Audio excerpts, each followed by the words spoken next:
அடுத்தவன் கண்ணில் இன்பம் காண்பதும் காதல்தான். இனி இவன் நெஞ்சில் இல்லை பாரம்.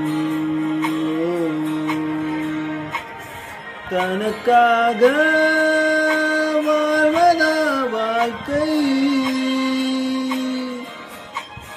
வீரம் மாற்றம் தந்த போக்கை இவன் பாவம் கங்கையில் தீர இன்று நான்